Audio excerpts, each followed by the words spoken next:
Oh, wow. So it looks like it is taking stuff from me and delaying it. That's awesome. So I'll turn that down and I'll just give a chat to you guys. I hope that you guys are doing awesome on this Monday morning. And I felt compelled to jump online first thing, kind of give you an update about the coming week, maybe about some of the things that have been happening in the last month, and and then really just thank some folks for their support because it's been an awesome month. I think about having left Suzuki, and then 4 days later getting a broken collarbone and having to deal with this nonsense here, and thank goodness the pain hasn't been that much of an issue. It's been a little uncomfortable, but not super painful. And this last month, I've been able to really concentrate on launching Manana No Mas. So the Manana No Mas effort online, manananomas.com, and the academy inside Manana No Mas. Um, it sounds like I'm bragging. I don't mean it to be a brag. It's with as much humility and with humbleness as possible. I'm just blown away. I got a couple of plugins in this website that are taking care of some business for me. So a big shout out to LifterLMS, something with a nice shirt. They're an affiliate of mine, and I don't actively, well, I do actively, right? Because I'm doing it now. I'm telling you how great LifterLMS is. But I actually use this as a tool to build sites, for Manana No Mas and for other companies that would hire me to do so. And it's what I host the learning management systems in. And the product is amazing. And some of the improvements and advancements they've made in the last year or so have really enabled me to take the Manana No Mas Academy and put stuff in there that is to me is the newest way to teach. So I know that companies are real big on Articulate, Storyline 2, and Captivate, and things like that. And I've worked with these custom learning management systems at the corporate level, and I've seen how expensive they are, and I see what they do, and I see what the reporting is on the back end. And I've got all of that in Lifter LMS and more. I've got these social channels that enable students to talk to one another, use peer-to-peer learning, teaching. They can have like a Facebook profile in there that enables them to connect with other students, connect with me. I've got private learning available, so private teaching. Let's say someone does our fixed operations course, and they let's say the owner of a dealership wants to have me work one-on-one with a service writer and do some additional homework kind of things, right? More communication, more document sharing, things like the numbers of the store, things that would be more the student doesn't want to share that in a public sense. Well, we've got a private areas of the learning management system that allows the student to talk to the instructor privately. So we've got that. Obviously, I use Zoom. You guys have seen me do Zoom conferences before online, and I've been able to communicate with people in real time. So this whole thing, putting this package together and getting confident in its use over the last month has been just amazing to me. Now, another step to amazing is a Groundhogg.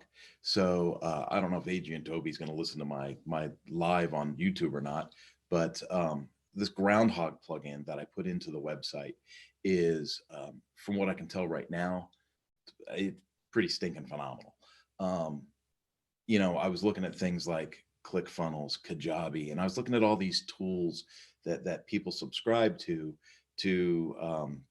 to do this kind of work, right? To be able to start a sales funnel, to be able to have, an automated messaging system that keeps people on track, that reminds people, hey, you signed up for a course, is there something wrong? Do you have a problem with your login? Is there something we can do for you? And then, it takes care of these things in an automated way, but it gives the customer a sense that they weren't left out to dry, right? And so as the student's working his way through the academy, he'll get messages from me that are automated by the system, but feel personal. And then if there is something wrong, the system will key back to me, or it'll give the student instruction on how to reach me to get that personalized fix, to get things done, which otherwise never would have happened, right? The student would get frustrated, he'd stop signing in, he'd disappear, he wouldn't finish the course. And contrary to what some people might think, yes, do I want to sell courses online and generate cash flow and revenue? Absolutely. Yeah, absolutely. That's why we do some of what we do. But the main purpose is to add value to others, right? And teach people something. So if your course completion rate isn't high enough, if you have a lot of people that are bailing out and not finishing the courses, well, then you don't, you've got a failure, right? No matter how much money it generates, if people aren't finishing the work, it's a failure. So I wanted to have a tool in my site that would communicate with customers and keep them on track, keep them in line. And Groundhogg is doing that.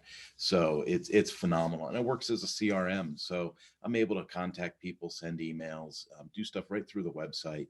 And then the site kind of records that activity and keeps notes on what I'm doing. So, I realize that this is a lot more information than you probably thought I was going to divulge, in a YouTube live here. But to me, it's really fascinating to see how far web services have come in such a short amount of time. I can tell you, working at Ducati, they didn't have anything like this. And I just left Suzuki and they don't have anything like this. I mean, they've got a learning management system, but it doesn't do what this site is doing for Manana No Mas. So it's quite a thrill. I mean, just throwing it out there, it's quite a thrill. Now, on top of getting Manana No Mas launched, technically having the site in place, I wanted to make sure that I enabled people to be able to refer people to Manana No Mas and get rewarded for that, get a bonus for that, right? I've got a lot of friends in the industry. And, when I say the industry, I'm talking about power sports in this instance, power sports and marine. And I don't want to just leverage friendships and, crank on people and say, hey, you got to sell my stuff for me, right? Because I think that's, that emptiness that's rife in the industry. I don't want to be that guy that's, asking for favors and has nothing to give back. So I set up an affiliate program inside the website, again, inside the website. And this affiliate program gives people a tracking ID. They give out that tracking ID when they make a referral. And when that student uses that tracking ID to register for their new account, whatever course it is. So if they sign up for After the Challenge, if they sign up for Fixed Operations membership, if they sign up for just the Fixed Operations course, without the membership, whatever they sign up for, the person that gave that tracking ID out, that person's going to get a 20% commission, 20% bonus, 20% thank you reward.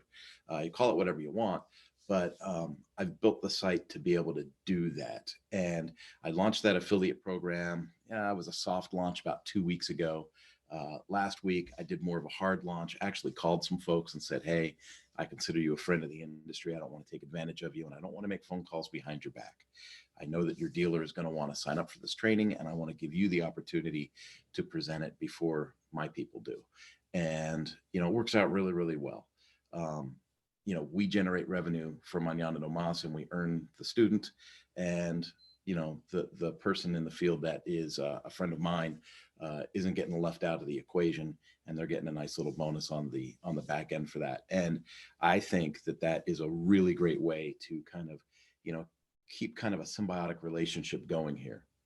I think what the OEMs are going to enjoy about Manana No Mas being launched independently and dealing with dealers directly is, for years that I know of, there's been this uncomfortable tension, right? The dealers are saying, hey, we're selling your product and we don't have any support on how to run the service department. We don't know how to do this. And a lot of dealers won't admit that they don't know how, but they'll say things like, we have to have the service department. It's a necessary evil. If I could just sell bikes and not have a service department, that's what I would want to do. And that doesn't really make a lot of sense. But that's because they don't know what they don't know. Right. And so they have this opinion of service as being like this, it's a necessary evil. We have to support the bike after we sell it. I guess that's what we got to do. And, I'm here to tell dealers, no, if anything, you wish you could be an OEM service department and not be responsible to maintain that showroom and sell that product. The service department is where you make the most amount of profit per unit sold out of the dealership. The salesman sells the motorcycle and it could be anywhere from $300 to $3,000 profit, depending on the model and how you've worked this through your back end with finance and things like that. But, anywhere from $300 to $3,000, you might make that money there, right? Service, every time the vehicle comes in, you're making something, right? If it's a warranty repair, if it's a recall, you're getting paid by the OEM manufacturer. If it's a customer pay service, you're getting paid by the customer. There's nothing you're really doing back there that's free, and you shouldn't be losing on anything.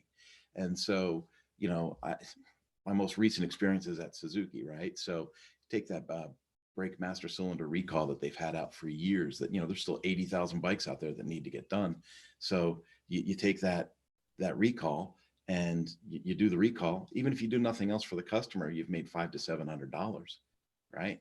And that's profit. So that's money that you sit there and you go, okay, I'm not losing. So when I look at these examples and I say, how are people saying that they're losing in the service department? It's because they haven't been trained on how to win in the service department. And so that's what Manana No Mas does. We teach people how to win in the service department, how to raise revenue and sell more parts and labor through the service department, but without raping the customer, right? So now I'm teaching people how to raise their parts and labor sales, increase their customer satisfaction, and reduce their employee turnover all at the same time. And that's a win-win-win for everybody. So I think the manufacturer should be pretty happy that that is now available, and that they're not responsible for it, right? So the dealers need the training. The OEMs don't want to give it. They don't want the financial obligation. They don't want the liabilities of it. They really hate the idea. And I know that this is going to rub people the wrong way, maybe, but they really don't like the idea that, they might be one brand and the dealer sells 4 or 5 other brands. And so they feel like, well, we're going to invest the money in training this dealer, and it's going to increase the cash flow for these 4 or 5 other brands, you know. And I've always held that regardless of how you feel about the 4 or 5 other competing brands, if parts and labor sales go up 30, 40, 50, 80% at a dealership, you know, your part sales went up, that 50, 60, 80%, as well as everyone else's, right? And so at that point, who built the relationship with the dealer to find that success? And that, to me, that's the win for having done that training. And so, Ducati stepped up and they had me do that for a few years for them. And then I left, I went to Suzuki. I wrote a program for them to release. I don't know if they're going to release that program or not in my absence. And then, of course, I've got Manana No Mas here that is launching. I've got some other brands that are talking to me about doing some products with them in a very similar light. And I couldn't be happier to see, OEMs show an interest in this way, because I think it's huge. If the OEMs really want to have a solid relationship with the dealerships, I think that they need to, invest in the operation side of the dealership and show the dealer that, like, hey, we appreciate you carrying our product. We also know that, you need to know how to take care of the customer after the sale and, run that all the way through. So it's super, super interesting. I will tell you that, and maybe I'm divulging a little too much in this YouTube live here, but, I've done a couple of samples for some other brands, and each sample I've been able to write for fixed operations training has been specific to that brand. And that's been really fun for me because, when I did it for Ducati, it had, a certain, had a certain message, a certain angle that I was coming from to complete that training for dealers, right? Manana No Mas is completely independent, and I can certainly communicate to dealers the way that I think is best from a Manana No Mas perspective. But then as these other brands have come to the table and said, hey, you're the fixed operations expert, could you write us a sample and see if maybe we want to put a program together with you? When I write them a quick little sample, about how to write up a service repair order, or how to check in a motorcycle, or how to upsell a customer on services when they're in for a recall, whatever it is, I write that little sample. And it's interesting to me because as a writer, I look at this and I go, wow, that doesn't sound like Manana No Mas at all, right? But it's not, because it's written from that OEM's perspective, and it's written to edify and build up that specific wholesale customer the best way that I possibly can. And it's been really interesting to do the samples, and I'm super thrilled to see if some of this moves forward. Now, once it does, I don't think I'm going to be out there banging pots and pans and saying, look what I did for so-and-so. I think it'll be much more low key, and, they'll release their own product, and dealers will have another channel that'll help them fine tune their fixed operations activities back in their shop, which I think is really, really cool. Now, beyond that, Man, I feel like I've gone on too long already just talking about that. From a physical fitness to fiscal fitness perspective, that's the other channel on the Manana No Mas Academy. I got to tell you, I feel a little bit like I'm letting my own self down, letting my own students down. Um, this collarbone from the mountain bike accident, and I still say I'm not angry about the collarbone. I was having the best mountain bike ride the day that this happened. And, I had launched a couple of doubles. I jumped into some rock gardens. I went over rock gardens. I was having a great ride. And when I looked at the Strava numbers, I was killing it. Um, was I in over my head? Yeah, probably, right? Because now I got a broken collarbone to show for it. But I was having a blast right up until the point where I killed the collarbone. So when I take a look at my weight, I'm still weighing myself daily, even though I've got a little bit of a handicap. I've got a little bit of a trend that's starting to come up a little bit, especially over the last week. The only exercise I've really done in the last month has been a couple of hikes. I tried to jog a little bit, but it jarred my shoulder too much. So no jogging yet. So I'll be back to hiking again this week. And I'm thinking I'm probably fit enough now, as far as being able to support my body weight to get up on the trainer. So I'm going to set the Panasonic up on the trainer in the garage and get that thing dialing up so I can at least get my heart rate and get the pedal motion going, and keep my tush tough. Because you spend a lot of hours in the saddle, your butt will hurt if you don't keep it conditioned to stay in the saddle, right? So I think I'm going to get the trainer set up this week and get some hours in that. Now, this week is a short week. And part of the reason I wanted to do the whole YouTube live this morning was to talk about Thursday, Friday, Saturday. I'm not even available. I might check email here or there on breaks and stuff like that, but I'm going to a speaker summit that I believe is hosted by Jake Ballantyne. This is part of a Facebook group that I joined, and I really like their messaging. I like what they do in there. They've got some virtual summits that they've done online where they have a group of people get on and they will do a sample talk, a sample speech, and then they critique it, they talk about it, and I think that is a really healthy way of using new technology to help people further along in their processes. So I'm always looking for speaking gigs or guesting on a podcast, something like that. And the idea that, they have a speaker summit that's going to happen in Pasadena and I can commute back and forth every day, not even have to get a hotel. I mean, I'm totally in for that. Oh, that's good stuff. And so uh, I'll be out Thursday, Friday, Saturday doing the speaker summit. And, you know, there's always value in getting together with like-minded people and professionals. There's always value in it, no matter what the, you know, if you're looking for the bulk, right? So if you're saying overall, right, you're going to say overall the event was good, overall the event was bad, right? You can have that mindset if you want, but realistically, anytime that I get to spend time in a room with like-minded professionals with a common goal, and I get to meet people, and I say network, build a network. It's not like building a network like I'm leveraging them for contacts and sales. We know that's probably not going to happen that way, but it's you are the five most people you spend the most time with, right? You are a sum of the five people you spend the most time with. And so if I want to be a really good speaker, if I want to be a really good trainer, if I want to be a really good entrepreneur and create cash flow through this monster that I'm building, well, then I need to surround myself with people that do that kind of stuff. And so I'm looking really forward to going to Jake Ballantyne's event and seeing what this is all about. This will be my first time going. So pretty stoked about that. Other than that, I say other than that, and it seems like there's already a lot going on, but I've got a new course launching on the Manana No Mas Academy.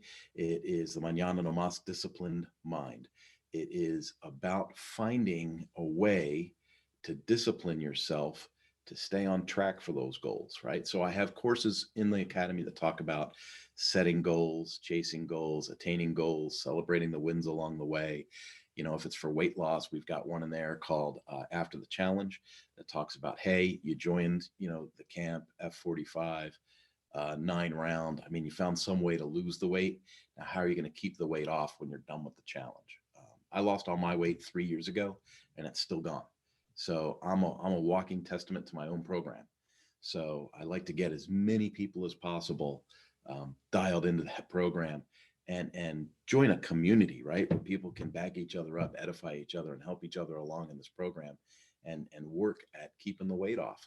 Man, when I see people that I used to work out with, when I see them at the auto parts store or I see them at the food store or I see them somewhere and I look at them, it's not a judging, right? So I'm not saying, you fat, lazy bastard, look what happened to you. It's not that. It's wow, like what happened? Like we worked out together. I got down to 200 pounds. You got down to 200 pounds and you're back at 300 pounds. How in the world did you put 100 pounds back on? But I know how it happened. They didn't have a support structure. They didn't have anyone in their life to hold them accountable. And, if you're not going to a gym 4, 5, 6 times a week, you lose that rhythm, right? And so when you lose that rhythm in life and you don't have that connection to people to hold you accountable for success, success can fade away. And so, part of what the Manana No Mas Academy does is it's not about how to lose the weight loss. I am not a physical therapist. I am not a personal trainer. But when someone goes through a program and they lose a ton of weight, I want them to join a community where they can stay together and get some hints, how to slowly modify the diet, how to keep activity up, how to get past the desire to Netflix and chill when you could be, going for a hike, right? Things like that. So, how do you inspire people to that next activity? Well, hopefully through the community that we've built online and, through some of the training content that we've got. I was real big on the keto diet, got keto stuff in there. And, with adding this disciplined mind content, I think is going to be kind of a nice topper to the stuff that we've already got. I've got another course that I am finishing up now that is custom made of myself. And it was inspired by Mr. Eric Madsen. So if you're listening to this, you are the source of this content. We had talked multiple times about having a course that just tells people how to use the dang phone. And that sounds ridiculous. I mean, it almost sounds insulting if, you're a sales professional and someone says, hey, I need you to take this phone course on how to use a phone. You're gonna be like, dude, I know how to use a phone. Well, and the truth of it is people don't. Anyone that's listening to this now, you've been a customer, you've answered the phone call and had someone call you and act like a fool. And they think they're working, right? They think they're selling you something, but they're not. They're just wasting your time and they're ineffective. And so I wanted to create a course that increased the effectiveness and the communication contained within a sales oriented phone call. So I built this course and I'm putting the finishing touches on it now, and I should have it released next week sometime. And I'm going to attach it to the Power Sports membership for sure. So the Power Sports Fixed Operations membership, that has the fixed operations course in it, but it has, 4 or 5 other courses in there that deal with key performance indicators, setting goals, things like that. And then this phone etiquette course will be added to that membership as well. And I think it's super, super. And then some of the examples in the course are specifically from Power Sports. So I think it's a really good fit. And it's something that service writers definitely need to take. When I visit dealers, I go in and I consult with a dealership and I listen to the service writer make a couple of calls to sell the work. And it's like, man, if I own that motorcycle, I wouldn't buy a thing from you. And it's sad because the dealer thinks that the service writer is working hard, and the service writer thinks that he's working hard, and he's just not seeing the fruits of his labor, and he's frustrated. And the dealer owner is frustrated because he's not seeing a high closing rate on sales. He's not, and he doesn't even know what the closing rate is because he doesn't know how many failed calls there were.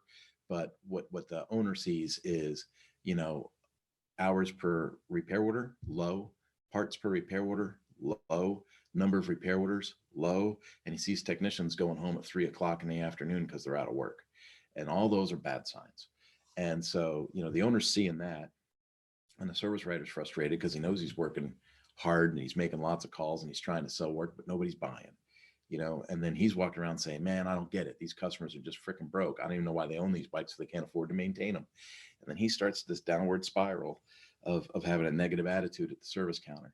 And it all stems from the idea that he doesn't understand the emotional bank account and dealing with customers and communicating in a way that makes sense to a retail buyer. And so I created this phone etiquette course, and it's just a step along the way to dial things in, right? It's not the magic pill. It's just a step along the path to get service writers where they need to be at the power sports level. And the course is applicable to so many other facets of business, right? Whether you're selling computers, bicycles, whatever, if you can't answer the phone and build a relationship with a customer, you're not going to make the sale. If you can't build a relationship with a customer, the only thing the customer is looking at is the unit and the price. And you know what? They can get that on Alibaba.com. They can get that on Amazon.com. They don't need to come to you and spend an extra 20, 50, 80, $100 on something, right? But if the relationship is there and the promise of good service after the sale is there and the customer feels like they're cared about, you'll get the sale every time, because people are still relationship buyers. We're all human beings. So I think I've beat you guys to death enough on this Facebook Live. I think it was a lot of information. I'll be out for the 3 days, Thursday, Friday, Saturday, doing the speaker summit. I am super, super thrilled to have the opportunity to work with some additional OEMs on making some of their training content, and know that each of them are special and written specifically for those brands. And then the Manana No Mas Power Sports membership, that thing it's really kicking along good. If you are a dealer employee or a dealer owner and you're seeing this right now, know that this is your opportunity to jump in on this at a grassroots level, and jump into the community we're building with the bi-weekly support calls on Zoom, and get your service writers up to speed just as quickly as possible, generating revenue for you. That to me is that is a drive. Anyone that knows me for any length of time, and the decade I spent in power sports, knows how passionate I am about making the service department work. And I think this is my opportunity to really make that happen. And beyond that, have a blessed, wonderful, wonderful week. Had a great message at church. I feel fired up for the next week before I get there and get fueled up again. And Pastor Greg at our church, he just really nailed it pretty good this week. I feel really good about that. And of course, the youth that I help lead on Tuesday nights. So I shouldn't call them youth, they're young adults. And if they listen to this, they'll get insulted. But I do the young adults group from like 18 to 28 years old. So, and we had a really good time. We're doing some John Maxwell stuff lately. So it's been a lot of fun. Hope that you have a blessed week. Hope that you're productive. I hope that whatever time you spent on this YouTube live with me held some value for you, and maybe inspires you to do something with your next project. All right.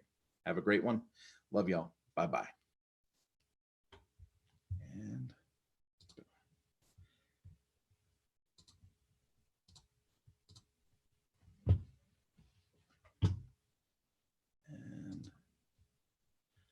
I think this will be the end. I found the button.